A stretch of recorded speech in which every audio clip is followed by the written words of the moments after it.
You are listening to the Dark Fantastic Podcast.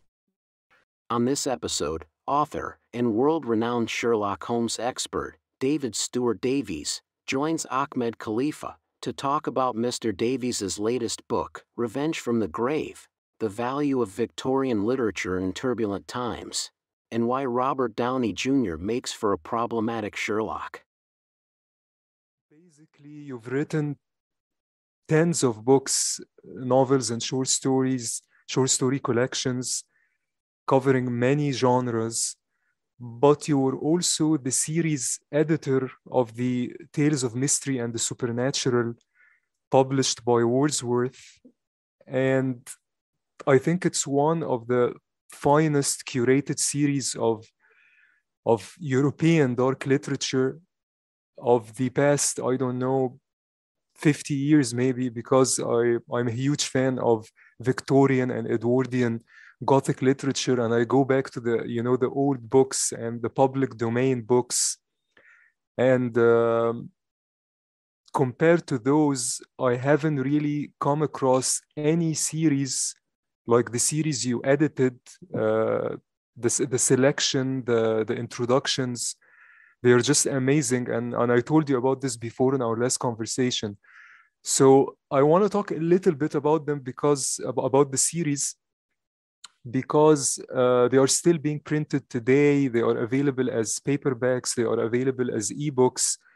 So I want to know a little bit about how you got involved with the series, and what was your vision for the series going in.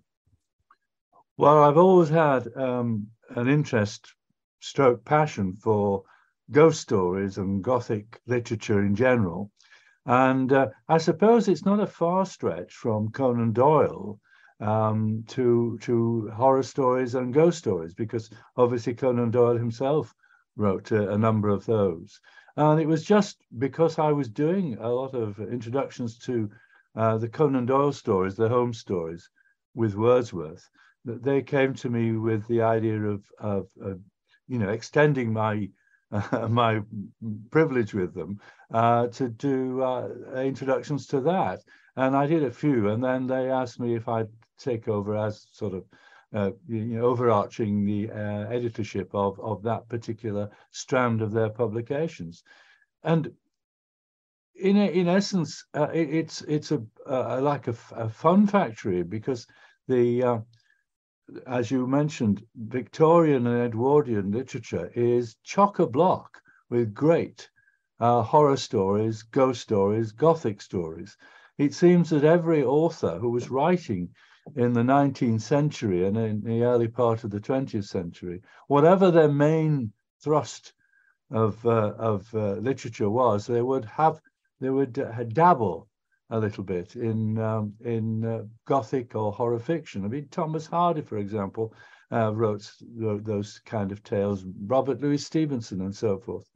And from Wordsworth's point of view, because the stories were out of copyright, we were able to pick and choose.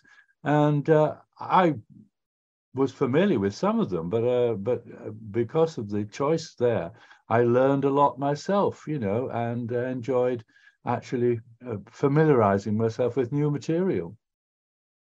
So what was, aside from being a fan yourself of this type of fiction and this era, did you have a vision in mind, or did you have a goal in mind when curating and editing the series?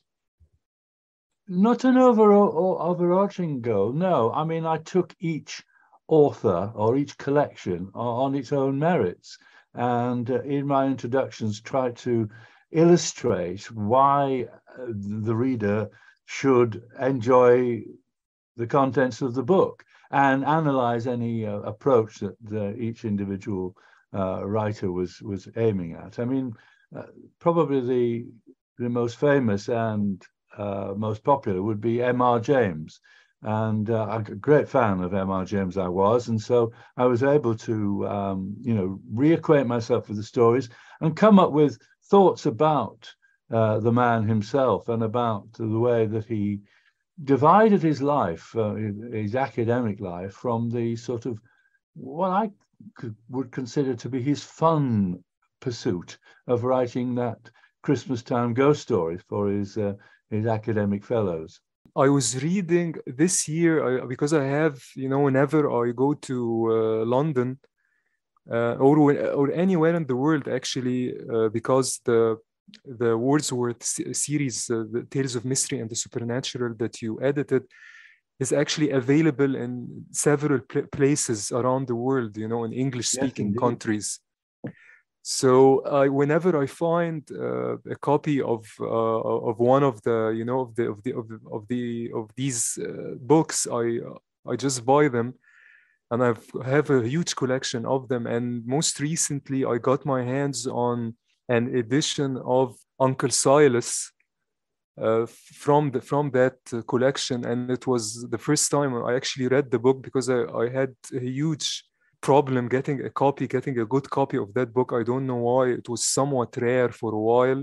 Yeah. And it was the Tales of Mystery and the Supernatural edition, and it had an introduction, not by you, by someone else. I can't remember her name. It was also a great introduction, and I'm just mentioning that because, as I mentioned earlier, these editions are still available around the world as paperbacks, and the covers now the artwork is even better than before. And for a lot of people like myself, who didn't grow up in an English-speaking country, or who didn't grow up in the UK, it was my first introduction to writers like maybe the supernatural tales of Conan Doyle or Le Fanu or Edgar Wallace or people like that, or M.R. James, as you mentioned. So I think the impact of these books is greater than a lot of people might think. So are you aware of that impact? Yes, I think so. I think what is interesting about most of those books, most of those stories, is that they present an England or an area of life that wasn't quite natural anyway. We use the word supernatural, and I think that, for example, with the Wilkie Collins book, there is a sort of layer of unreality that he weaves into the story. Dickens did the same. So you're not actually getting absolute factual background. You're getting something with the mist of Gothic filtering across it, which makes it more interesting, more exciting too, and more involving. It sort of draws you in, because it's not quite life as it was, and certainly not quite life as it is now.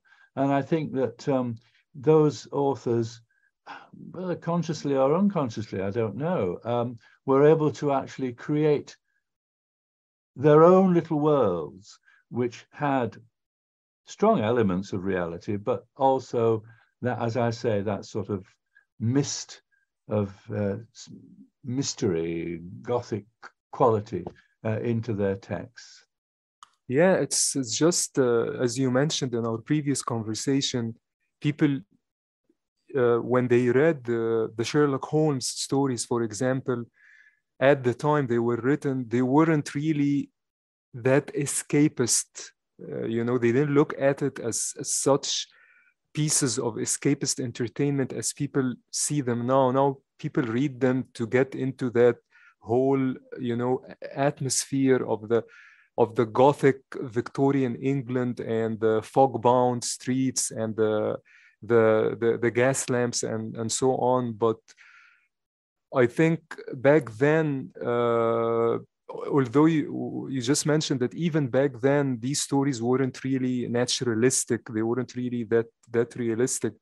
But I think for a lot of people, younger people, especially because I started reading these books when I was, I think, just in my maybe second year of university, And I remember I had already gone to London by then. I had already, traveled around the world, and I knew what the UK actually felt like and looked like, and what London looked like. And I fell in love with the UK the first time I arrived there. I just fell in love with the country and the people, and especially London. But back then, even then, I could see the appeal and the romanticism in these books that didn't really correspond with the contemporary reality. Yeah. But still, it's just magic. These books are just magic, and they preserve, I think, a part of the UK and its history and its mood, and the viewpoint of these writers that came from that Victorian era that you just don't find today. That romanticism has just gone by the wayside now, and for better or for worse, it depends on your viewpoint. The world has shrunk, and because and of all that technology, period. it was a smaller world in one sense, and now it's a much bigger world, but in essence it shrunk in the sense of the element of adventure and mystery. There's very little mystery in the world today because it's all solved by switching on your computer or picking up your mobile phone and so forth. What do you think can be done today to entice younger readers to engage with some of these classics? Even to this day, I always find some resistance from younger audiences when you talk about these books, Le Fanu, maybe not so much Conan Doyle, because Conan Doyle is always voguish, because of Holmes, the Holmes stories and the movies. But when you talk about Wilkie Collins, when you talk about M.R. James, when you talk about E.F. Benson, and even, I don't want to get into other genres of fiction, but even when you talk about Anthony Trollope or people like that, not Charles Dickens, because again, Charles Dickens is always voguish, but when you talk with the younger audiences about these books, you find resistance from them, and even the professors and the faculty, and whoever is responsible for directing the students, you find resistance about embracing these types of books and books from that era, especially now, because the culture is going through a certain mood swing, let's say. So what can be done from your point of view to entice younger readers to sample these books and get into this type of literature? Well, it's an impossible question, really. I don't. The honest answer is I don't know. But it is interesting because I think part of the problem is that life is now so speedy. Everything has to be quick and over in a moment. And so many of the books that we talk about, like the Wilkie Collins books, The Woman in White and so forth, they're quite big tomes. And I think a lot of young people being faced with a book of 1,000 pages can't be bothered to plow their way through it. They want something quick and something on YouTube or something on the television. One way, of course, is through dramatizations that allow people to see the stories come to life before their eyes, and then might lead them to pick up the book. It's interesting that the Sherlock series with Benedict Cumberbatch was, although it was a modernized interpretation of the Conan Doyle stories, drove a lot, or led a lot of young people to pick up the original stories and start reading Conan Doyle's version of Sherlock Holmes. And that was very good because the membership of the Sherlock Holmes Society of London, for example, grew tremendously during the course of that particular series. When I was a teacher years ago, and I was teaching Bleak House, one of my favorite Dickens novels, and I had one student after the exam came up to me and very sheepishly said, "You know, Mr. Davies, I never read the book. It was too big for me to take, so I bought one of these little help yourself books, you know, get through your literature exam book, and I did it that way." And I thought that, to some extent, sums up a lot of the young people's attitude to if it looks difficult, if it looks long, it's going to be discarded and rejected. I agree with you 100%, that maybe, yeah, condensed versions and dramatized versions, like the dramatized audio versions of your plays, for example, which you know, I just love, and also audiobooks, because there is this website called, it's a free website called LibriVox, and I don't know if you, yeah, LibriVox is just amazing. The quality, of course, of the recordings is you know, varies from one book to the next, because it's all done for free, it's all open source. But I guess, following up on what you're saying, I'm sensing that a lot of younger people, maybe not teens, maybe young adults in their early 20s, are starting to get into these books a bit through these, you know, free audiobooks of public domain literature. They just download chapter by chapter and read it like that, like Bleak House. And the thing is, if you do it that way, you can be doing other things. You can be having a meal, you could be driving the car and listening, and so forth.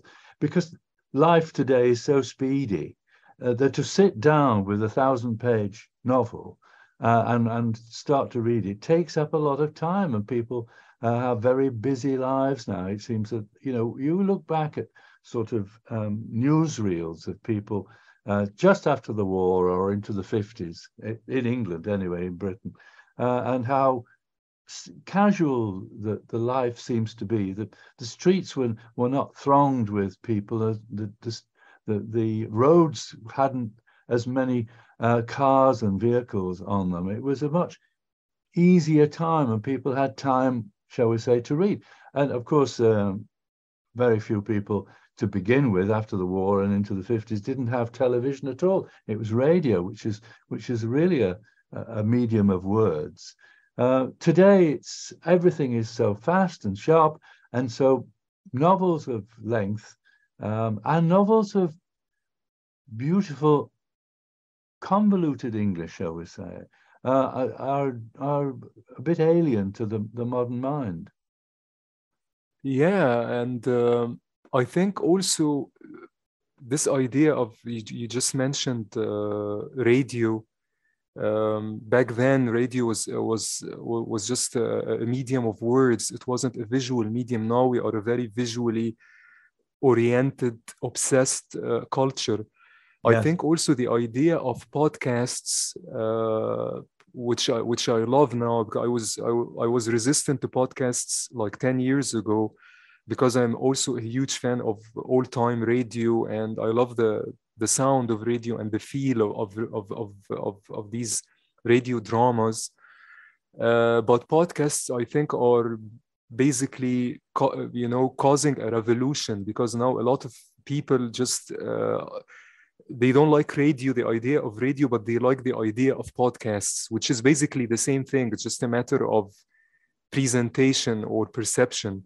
So the idea of podcasts is presenting again some older, maybe pieces of fiction, and maybe different perspectives coming from the Victorian and the Edwardian era. I'm talking not about the politics, I'm talking about the art. Yeah. And again, yeah, you're quite right. I think maybe that's the way to go in this very, fast-paced world. Yeah. Yeah, but I want to move on a bit to back to your work, because you've written a lot of fun, escapist mysteries, but you also write a lot of fiction which has a social realist bent, somewhat, like the Paul Snow series, and even in your more lighthearted work, like some of your Sherlock Holmes books. there is this hint of realism in them and a hint of social commentary that wasn't really there, maybe not in that way in the original stories.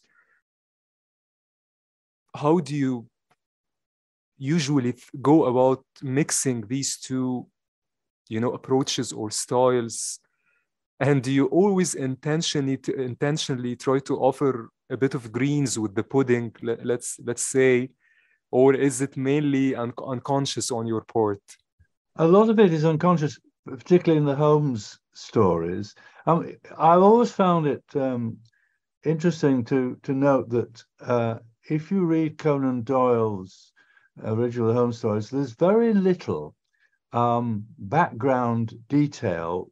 It doesn't go on about the fogs and the hansom cabs as much as people seem to imagine.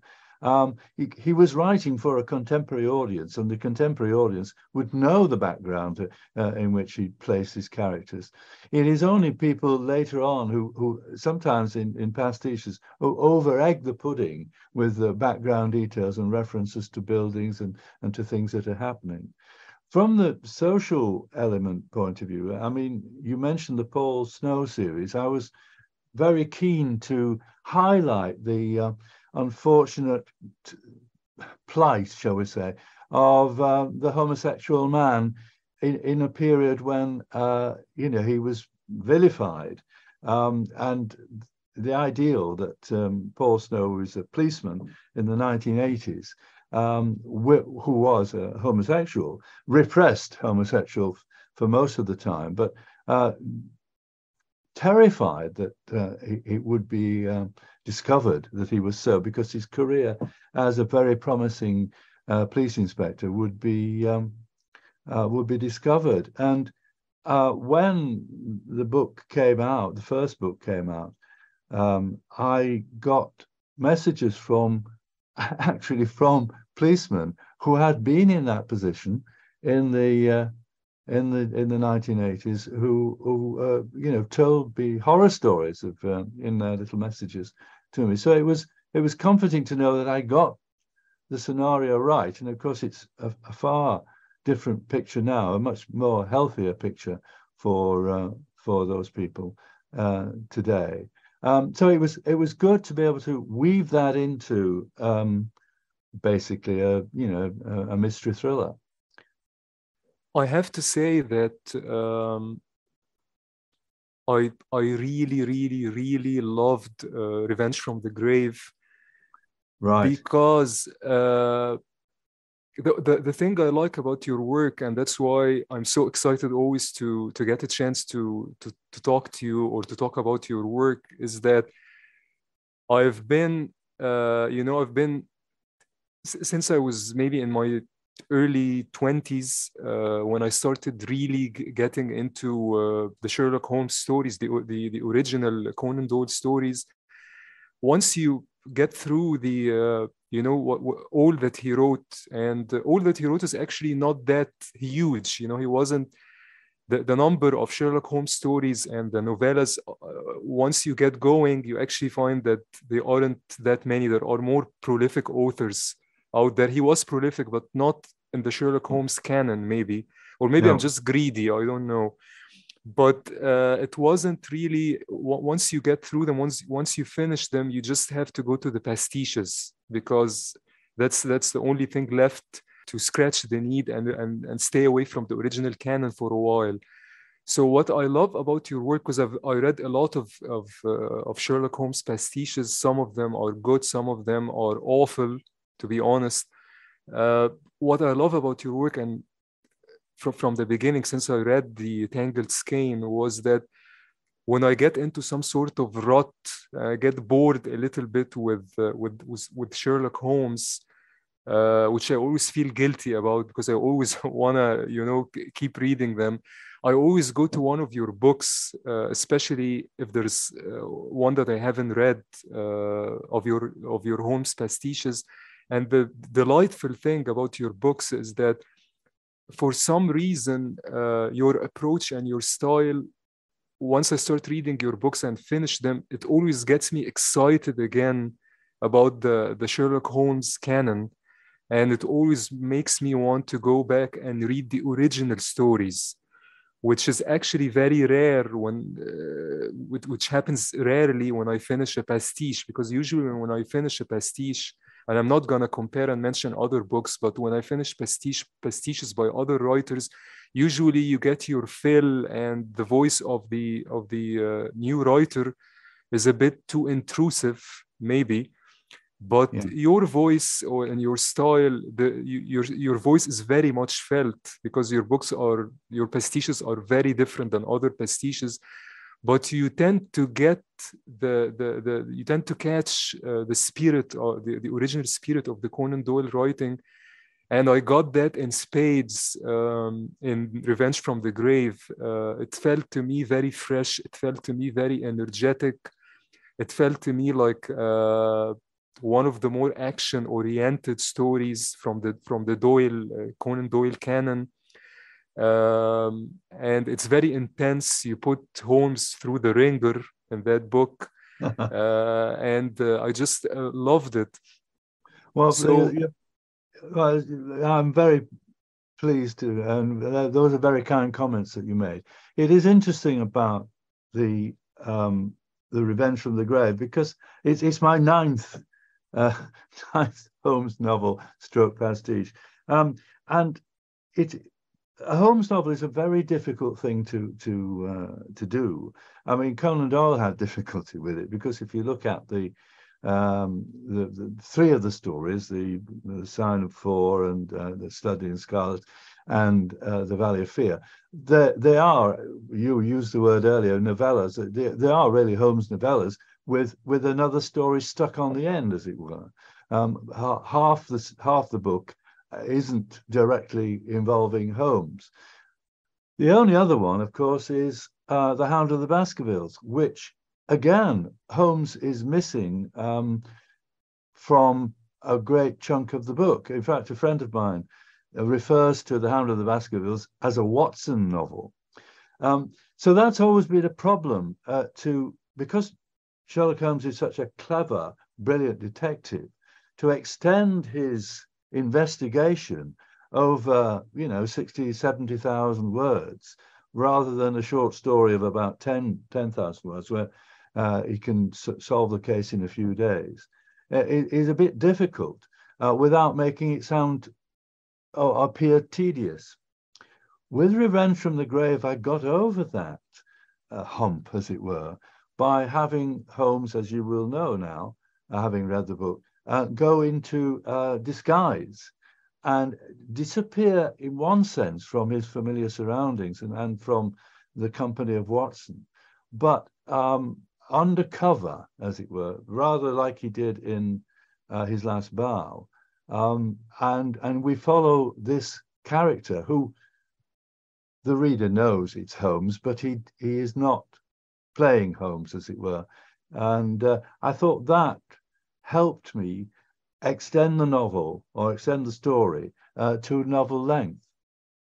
Yeah, and to get technical a little bit, I think part of which is something I think you always do with your pastiches, is that you don't constrain yourself with only the first person perspective of Watson, because you go between, or you shift between the first person perspective of Watson and the third person, which Conan Doyle rarely did.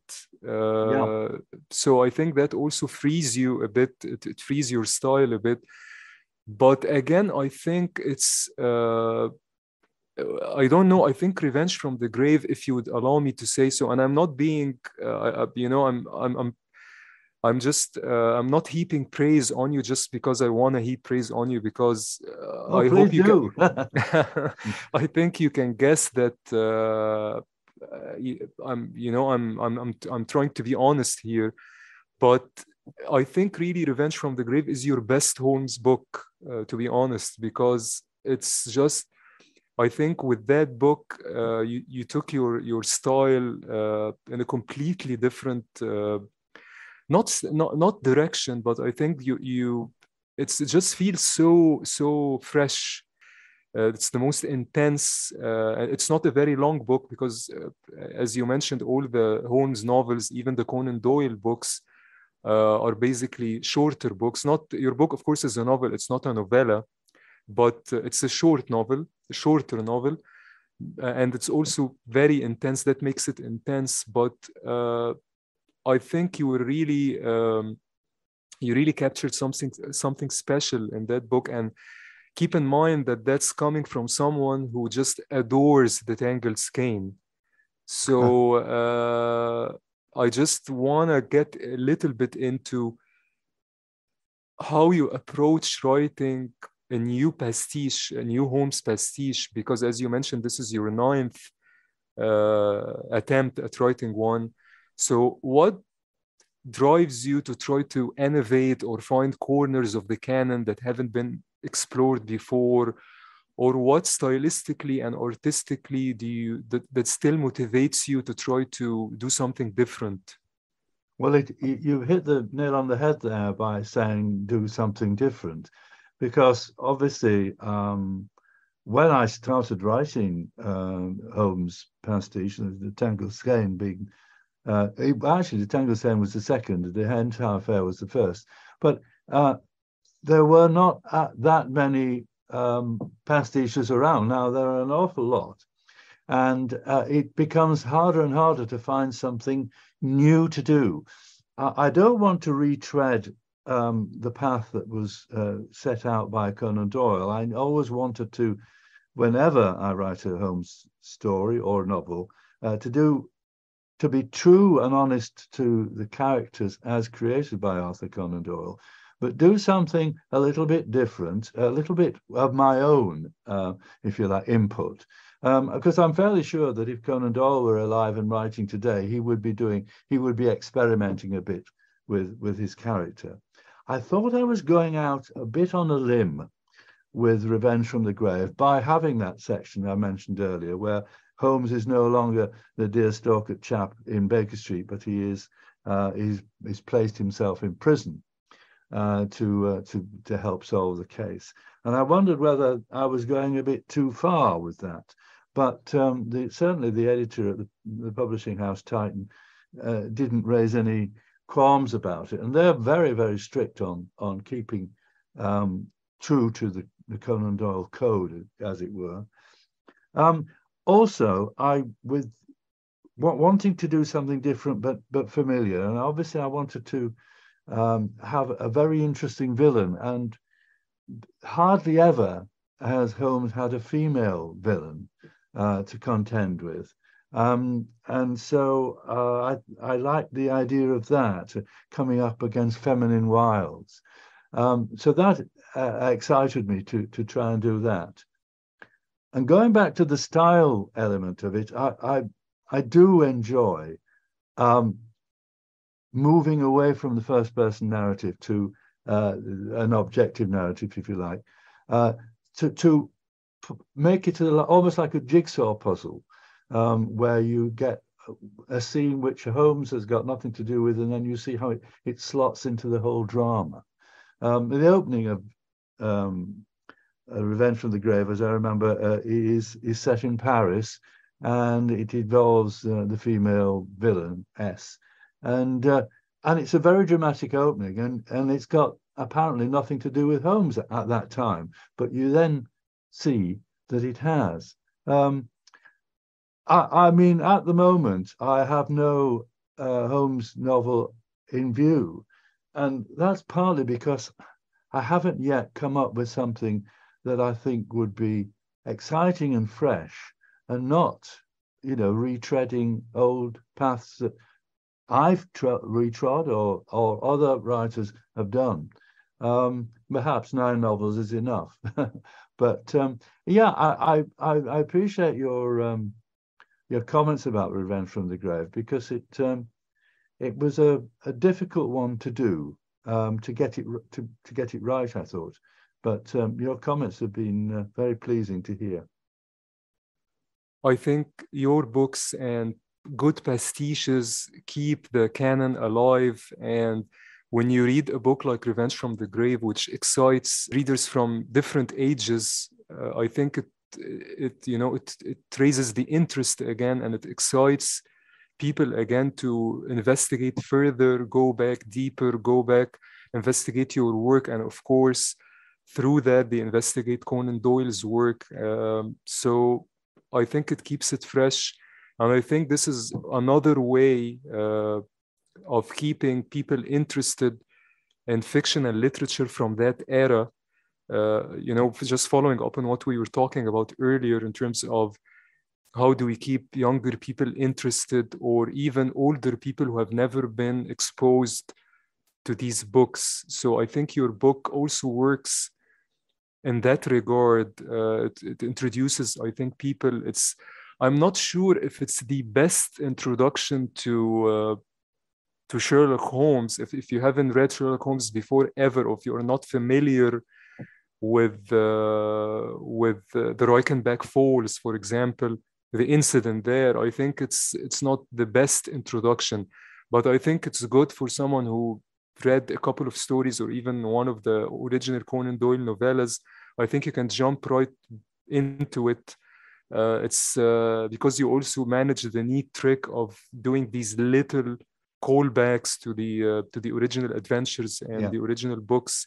Maybe if someone, of course, I can't really look at it objectively from that perspective because I'm very familiar with the Conan Doyle canon. But I think even if someone is not really familiar, only superficially familiar, or just a casual fan, I think they can still enjoy Revenge from the Grave. But I would say that maybe people should go to The Tangled Skein first in terms of your work, and then go to The Revenge from the Grave, and then maybe make it a trilogy by reading The Hound of the Baskervilles. Yeah. Well, one thing also I ought to say about my approach to Holmes is my original introduction to him came from The Hound of the Baskervilles, the book, when I was a schoolboy, and also seeing the Basil Rathbone films on television. And there's always an element in my books, I think, of the Rathbone films, in the sense of I always have a dash of adventure. Now, Conan Doyle also had a dash of adventure, but not in all the stories. But it was interesting that Edgar Allan Poe is regarded as the father of the detective stories, with his sleuth C. Auguste Dupin, who carried out a lot of the sort of deductive qualities that the Holmes did. Being able to read his companion's mind and say, yes, you obviously didn't get any post this morning because you're not wearing your monocle, or whatever, something like that. But what Poe didn't do in his stories with Dupin was have thrilling adventures. It was almost intellectual exercises. And what Conan Doyle brought to the mix was that sense of adventure. One of my favorite lines to illustrate this point is from The Hound of the Baskervilles, where Watson says, "I've never seen a man run as Holmes ran that night," running on the moor towards the dawn. And it shows that Holmes was not just an intellectual genius, but he was a man of action. He boxed and fenced and so forth. And so he was an all-rounder in that sense. And I always wanted to include those elements within my stories. So there were times when he's trapped in a burning building or something, or climbing down a wall, or running after something, as well as sitting with his pipe making deductions about an old book or a manuscript and so forth. I remember that I think my first exposure to the Holmes stories was, of course, the short stories. I think it was a beat-up copy that I got from the British Council Library when I was young. And it was, I think, the case of the Whitechapel vampire, I think it was called. I don't want to say it wrong, or the Sussex vampire, I think. Sussex vampire, yeah. Yeah, and stories like that, and loved it. And but when I got a chance to get my hands on a copy when I was maybe in my 20s of the, I think it was also a Wordsworth edition, also Tales of Mystery and the Supernatural, that had a study in Scarlet, and I think The Valley of Fear together in one volume. Yeah. And I remember when I was reading Study in Scarlet, and I think it was your introduction to that book, I think, that mentioned that A Study in Scarlet is the first appearance of Sherlock Holmes. And I remember reading that book, my first Holmes novella, and getting just surprised by how, as you mentioned, energetic and agile Holmes was in that book. He was just moving all about and, kneeling on the floor and Yep. almost, behaving like a contortionist to get the evidence. And he mentioned being a boxer and so on. So I think, that aspect of the character, which Conan Doyle originated very clearly, sometimes a lot of pastiche writers miss, and a lot of people who make movies about Holmes, with the exception of the Guy Ritchie movies, which I know you don't like.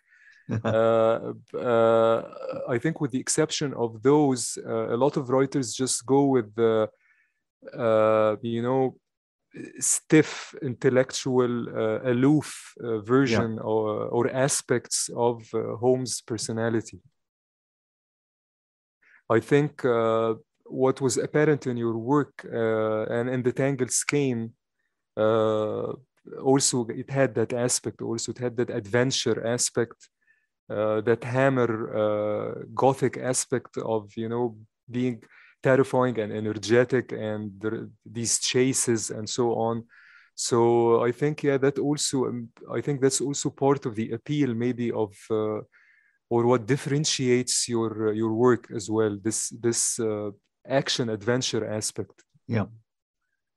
Well, I mean, I confess openly that the Tangled Skein was a sort of a mashup or whatever of Doyle and Hammer films, which in many ways I wrote to entertain myself.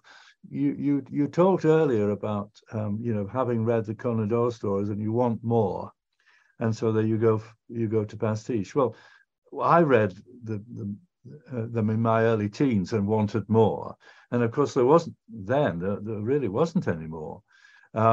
Apart from the collection, the exploits by Adrian Conan Doyle and so on.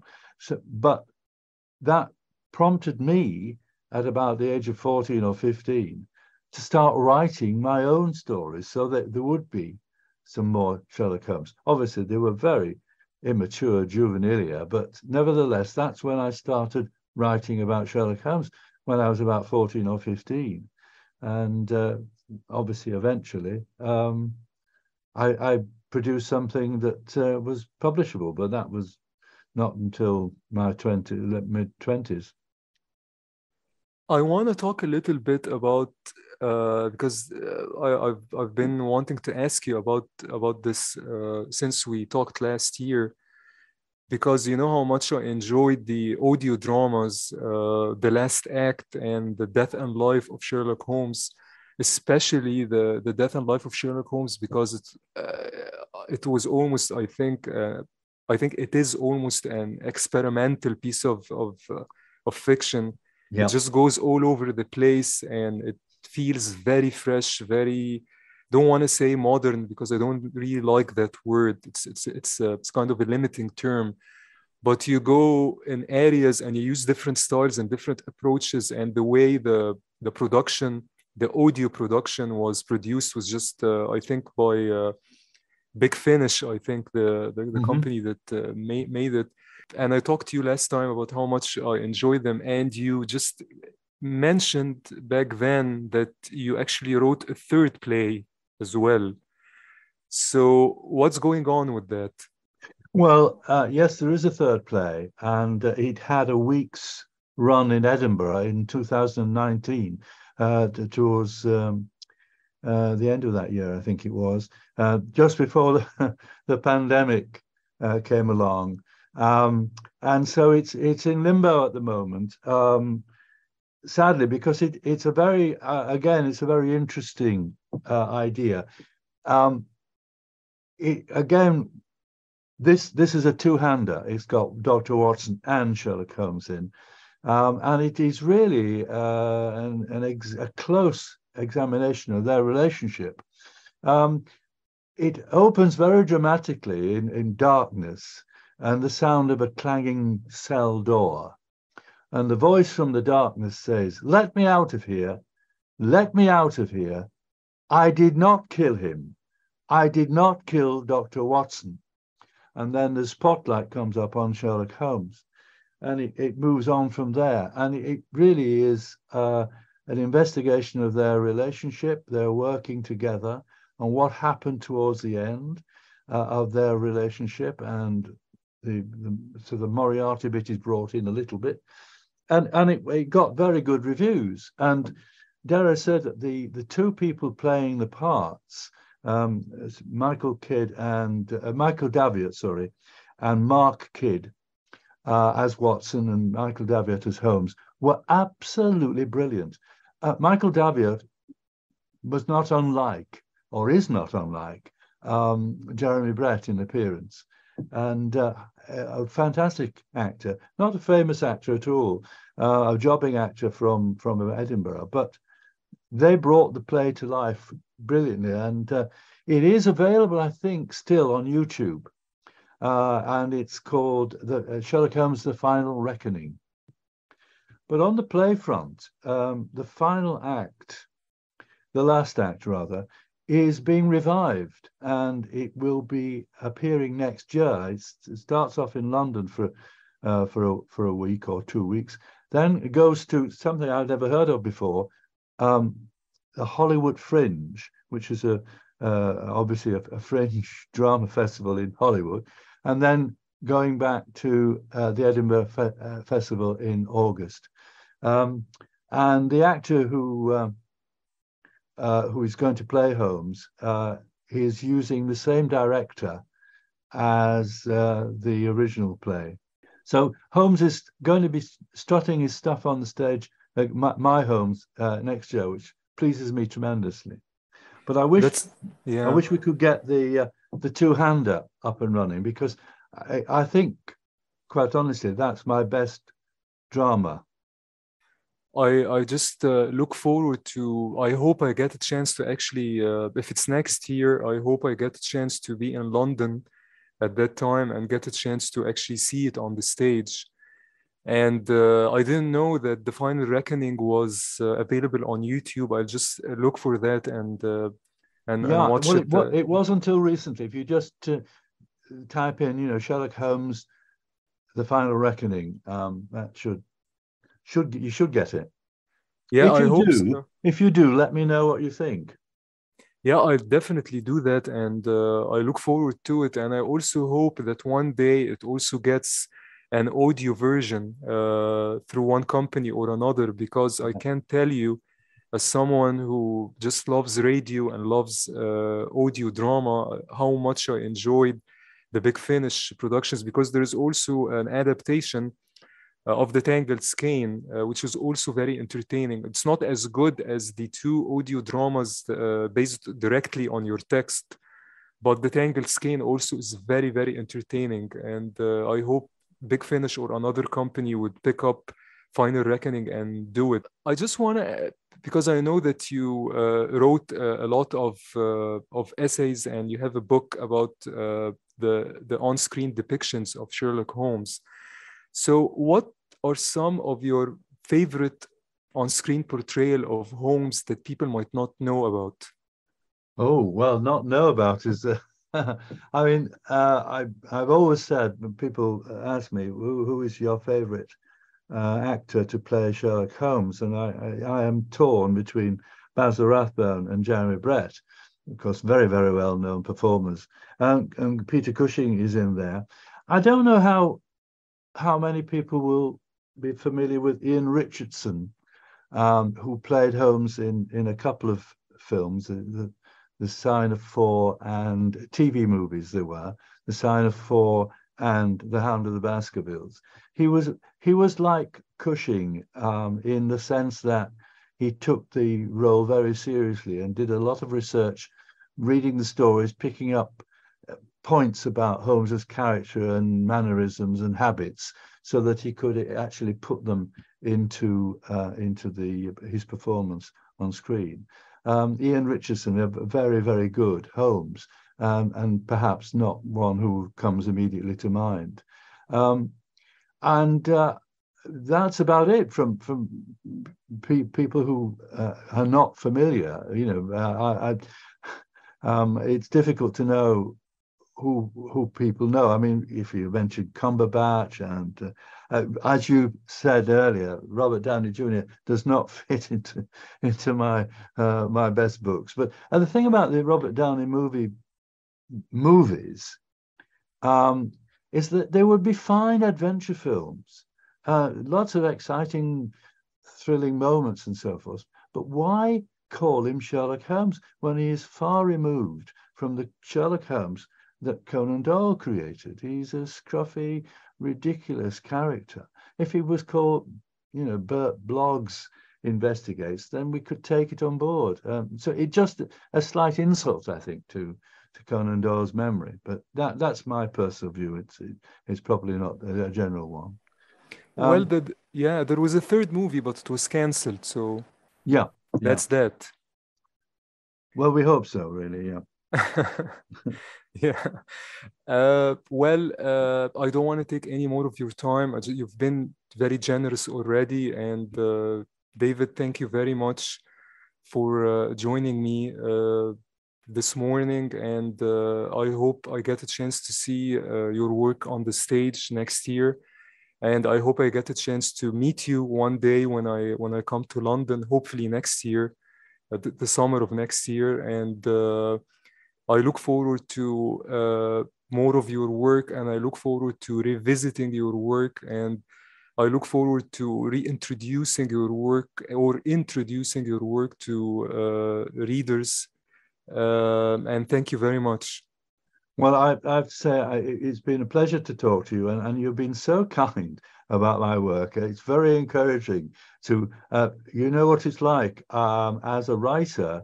You stare at a screen most of the time, and then your book is published or your work is published, but you don't know what people think about it. And to have such nice comments from you is very encouraging and delightful. Thank you for your time too, and you never know, we may meet up next year. Yeah, I hope so. And again, thank you. And this will be the Christmas episode. I think it's very fitting. Well, I'll leave you with this thought. So to you and all your listeners, compliments of the season. You have been in Afghanistan, I perceive. It is a universal truth that we take the good things in life for granted, the good people in life, until they are no longer there. No ghosts! Need apply! It is a dangerous habit to finger a loaded firearm in the pocket of one's dressing gown. That summons in the night the furious cab ride through the darkened cobbled streets of the metropolis, to one of the great railway cathedrals, ready to be steamed away by the midnight express to a house in the Shires where foul and bloody murder had been done. What I needed was a challenge worthy of my skills, something to electrify the brain cells into detective action once again, something recherché. And I got it. Sherlock Holmes, The Last Act.